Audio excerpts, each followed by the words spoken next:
I don't like that kind of attitude, but no more Eider. Let's stop here. It's already pissed me off. Go back to your desk. Aitor needed a breath to get to his desk. He felt attacked and embarrassed. His colleagues heard everything. It had been humiliating.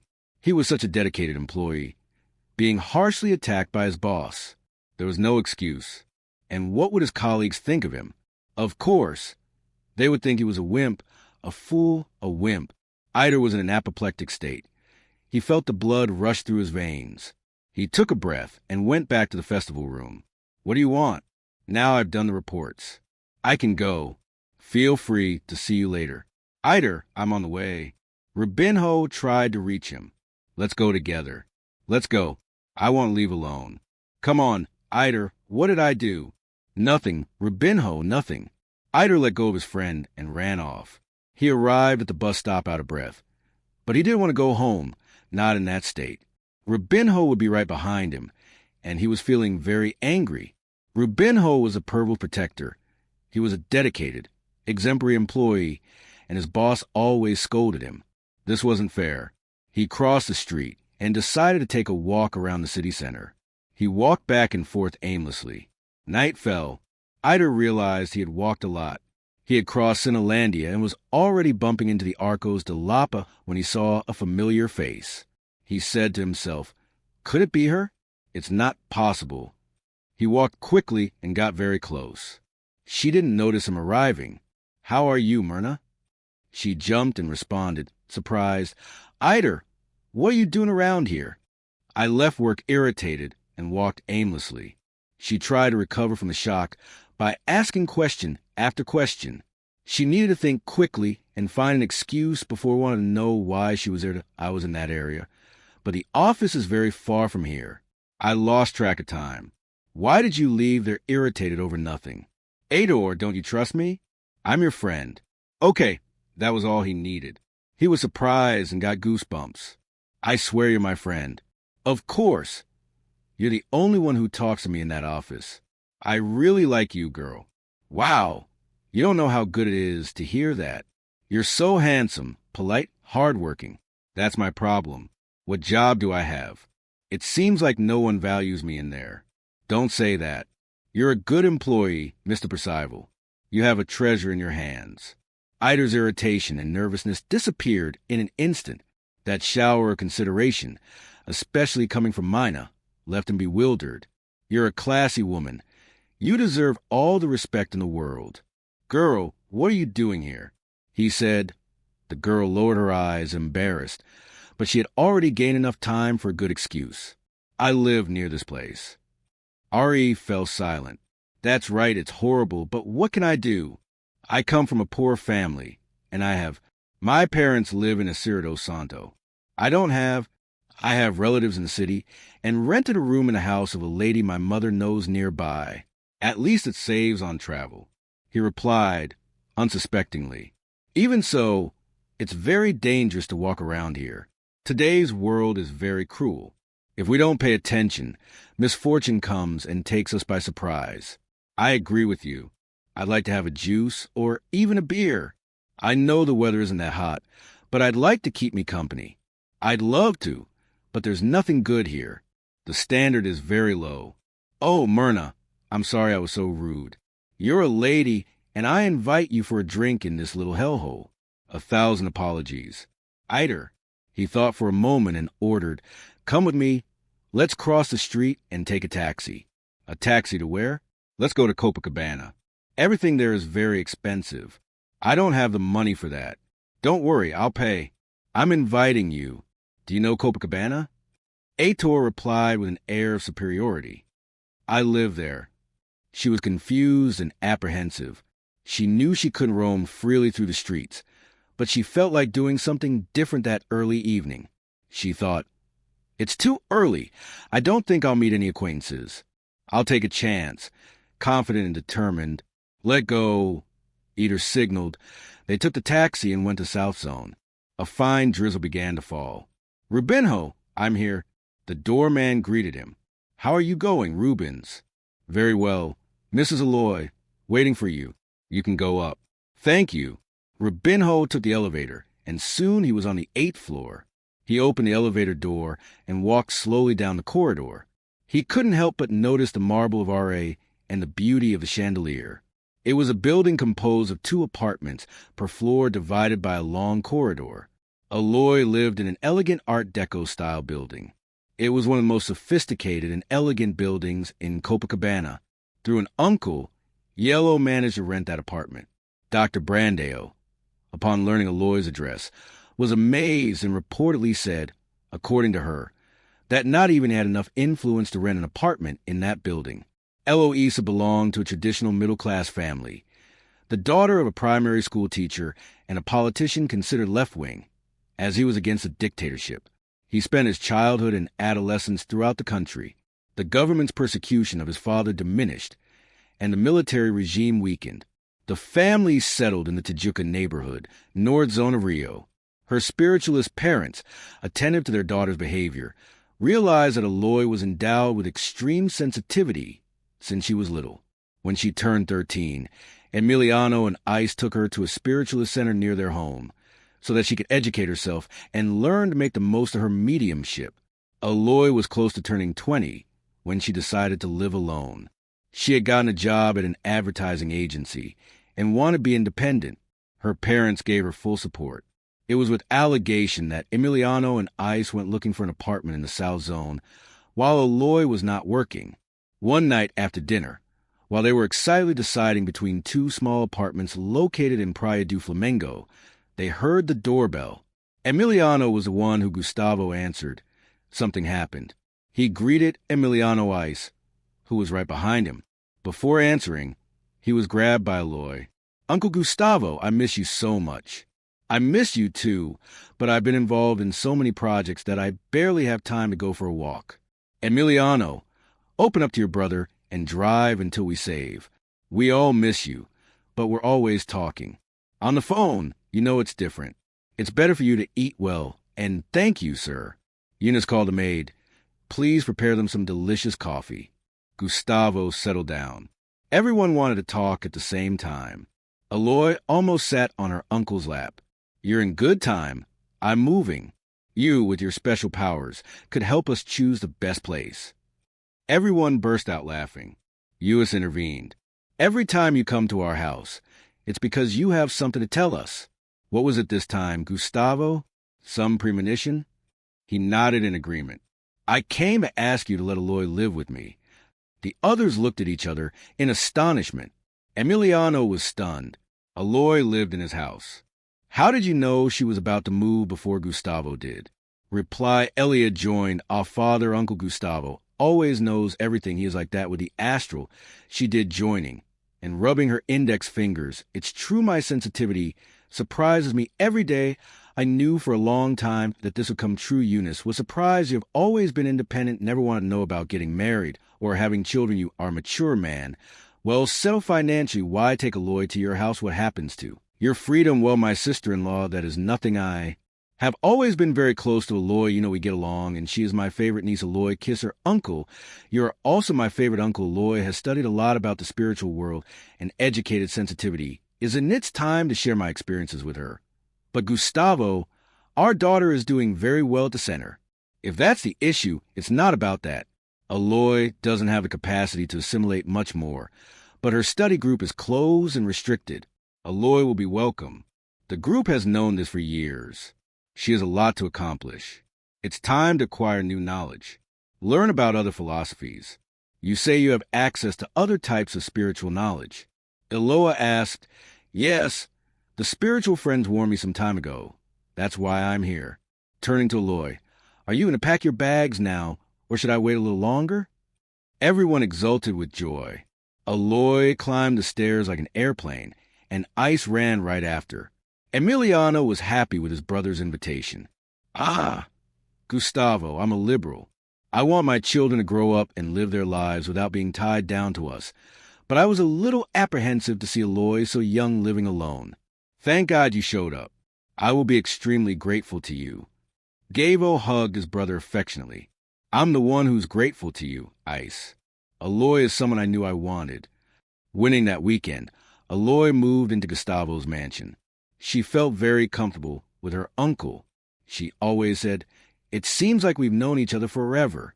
Because of her uncle's influence, Aloy studied languages, matured emotionally and spiritually, prospered, and now, at 26, she was very well employed. At the height of her beauty, her light brown hair slid smoothly over her shoulders. Her tan skin made her green eyes brighter and more lively. Her well-built body, like a guitar, drew attention wherever she went. Rubinho, or Rubens Gaviae du Amerlin Full, was also very handsome. Besides his greenish eyes, he was tall and well-built. At first glance, he seemed like an ordinary man, but looking closely at the whole, he became attractive and irresistible. He came from a humble family and had many setbacks, similar to those of his friend Eider. He was optimistic, easygoing, and knew that everything in life was easy. He was witty and playful. However, due to his charm and vivacity, he had a peculiar way of facing experiences, both good and bad, which attracted some friends into his life. They were amazed by this different way of perceiving life. For the vast majority, life determined the route we should follow. Rubinho, we were the ones in Limo and led them. The moon rang the doorbell. Thinking about this, she opened the door gently. She was beautiful. Her freshly washed hair had acquired a slightly darker color and contrasted with her green eyes and satiny, tan skin. Rubens couldn't resist and threw himself into her arms, kissing her lovingly. "You know I love you."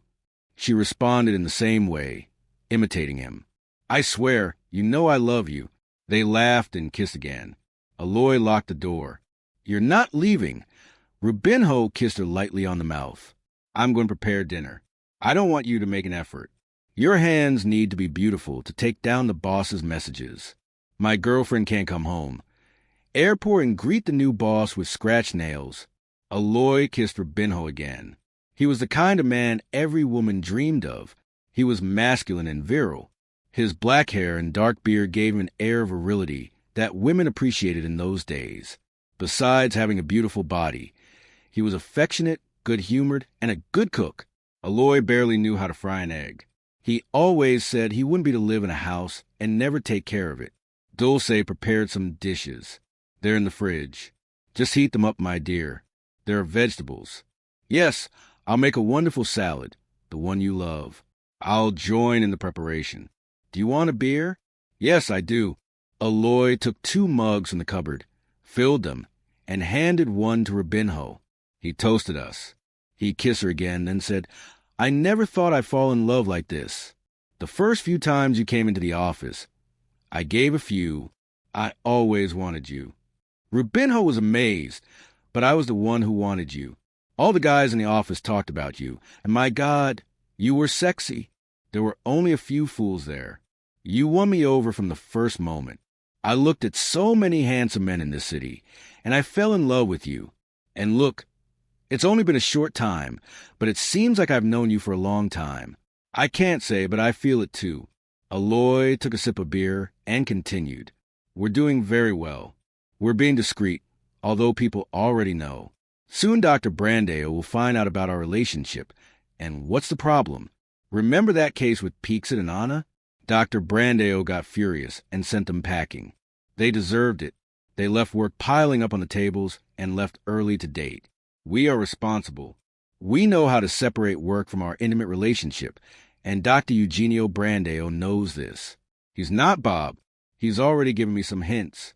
I just didn't want to give him too much attention. So you already know that his secretary is taken." Aloy laughed. "Of course.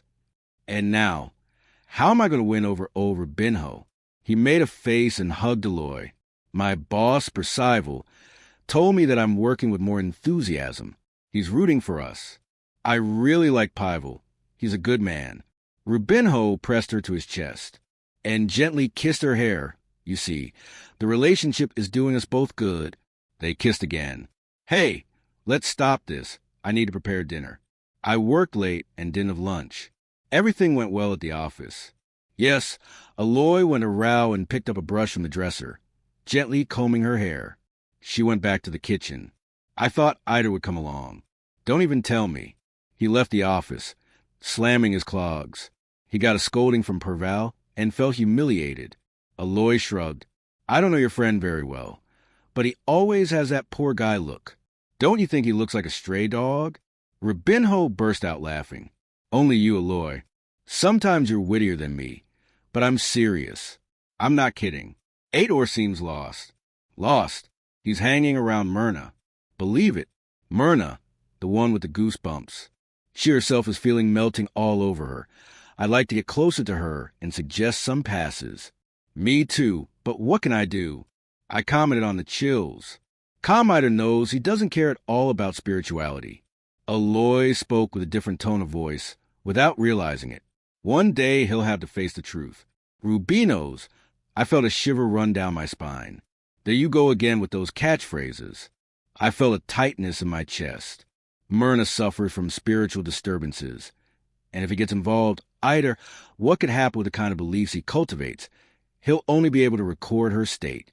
Rubinho didn't notice his girlfriend's altered voice modulation and retorted.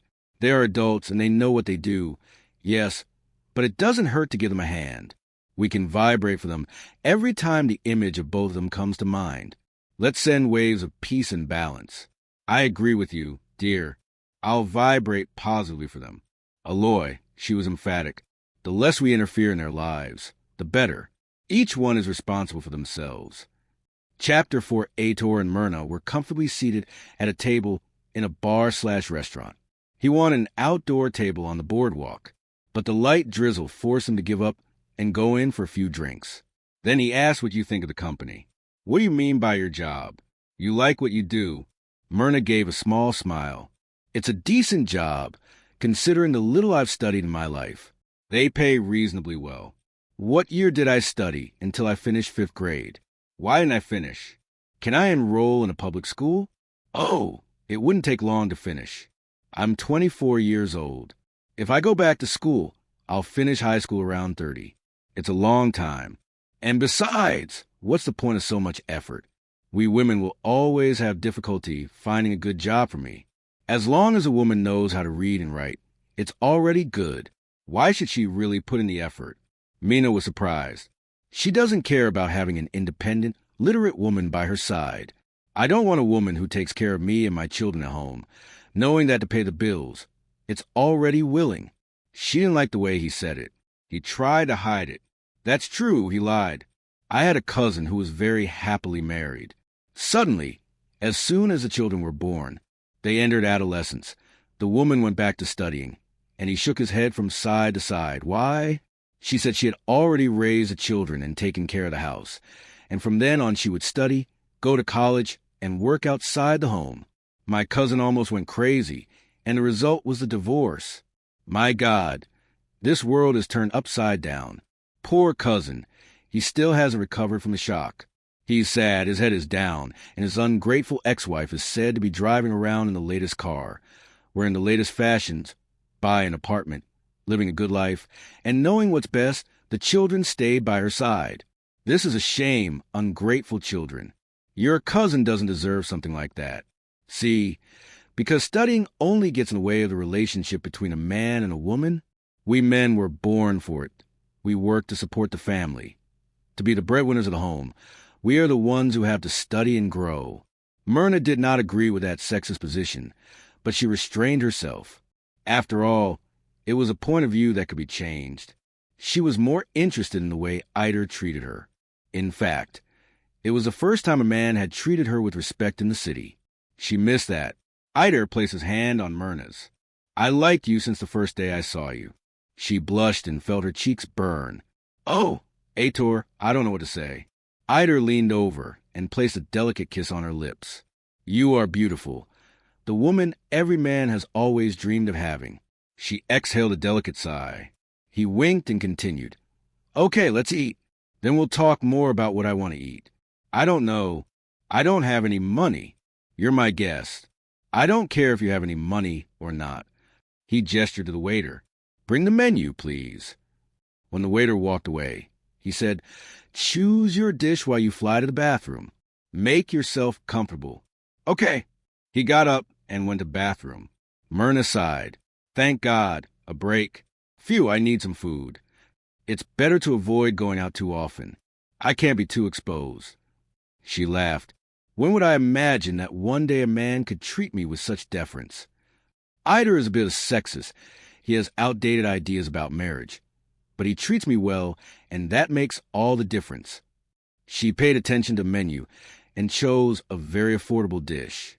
After all, she didn't want to overindulge. She was busy choosing a drink when she heard someone whisper in her ear, "How are you?" Carol Myrna shivered, feeling a knot in her stomach. She slowly turned to the side, pale. The man with a rogue look continued, Well, the cat got your tongue. It's precisely that tongue I miss. Well, can't you see I'm with a client?" He lied. "Now I can't talk. The client is working in the South Zone." "Who gave him permission?" "He insisted, and I came," she said, flustered. "And besides, he said he would pay double, so I want 70% this time." The girl's eyes widened. 70% is impossible. I don't have that kind of money. What do you think? You're not going to pay double. I'll stay at your doorstep. I want 2,000. Cruises, you know? Myrna shifted nervously in her chair. "I can't pay the owner's room rent now. I'll get paid next week, and then I'll pay you." The gigolo gently ran his hand over Myrna's face. "She's getting very smart. I'm going to have a private conversation with Dona Errol. If you keep showing your wings, don't talk to Dona Arlete. I've already gotten into a lot of trouble with her. I need the room. You know what? I spent all my money on that guy, with that butcher, right? You don't take care of yourself in this profession. It's easy to get pregnant." Mina looked at the bathroom. If Ador came out and saw her talking to Benet, she'd be fried. Sweats were running down there in the front. I lost a lot of blood. I spent more than I should. I owe money. The owner knows I can't fail her. I even had to get a job to pay off my debts. Please, go away before my client shows up. That's fine, Ben replied, smiling maliciously, revealing another gold filling. But I don't want to be around here anymore. You can only film in Cinelandia. If I catch you in the South Zone, I'll break your face again, and I'll even cause a scene at the company. Please don't make a scene. He threatened to slap her in the face, but Myrna put her hands on her face to defend herself. Benin did nothing and left immediately. Ida returned from the bathroom and noticed that Myrna was pale and shaking a lot. "Something happened." "No, nothing." I felt a little nauseous. "I'm going to the bathroom. I've already chosen my dish." Mira didn't answer and ran to the bathroom. Ida ordered another drink and waited. When she got to the bathroom, Myrna couldn't hold back her tears. "Lord, I didn't want to have this kind of life, but when you're hungry, we're capable of so many things. I could even try another activity. But this was the easiest way. Please, God, help me. I want to get rid of this kind of life. These people who surround me and only make me feel bad." The tears flowed uncontrollably. She leaned over the sink and opened the door. With her hands still trembling, she ran some water over her face. She dried herself and tried to compose herself. When she got to the table, she didn't sit down. She looked at Ida and said emphatically, "I'm going home. Is there a problem? I'm a little nauseous. I'd rather have dinner another night." "No, it's okay. I'll take you. It's still drizzling. Leave me alone. I need to go another time. We'll leave. Have a good night. Myrna, come back here. What is all this in vain?" "Myrna." She sped off and soon lost sight of me. Was she upset that I ran the red light? Gee, I need to control myself.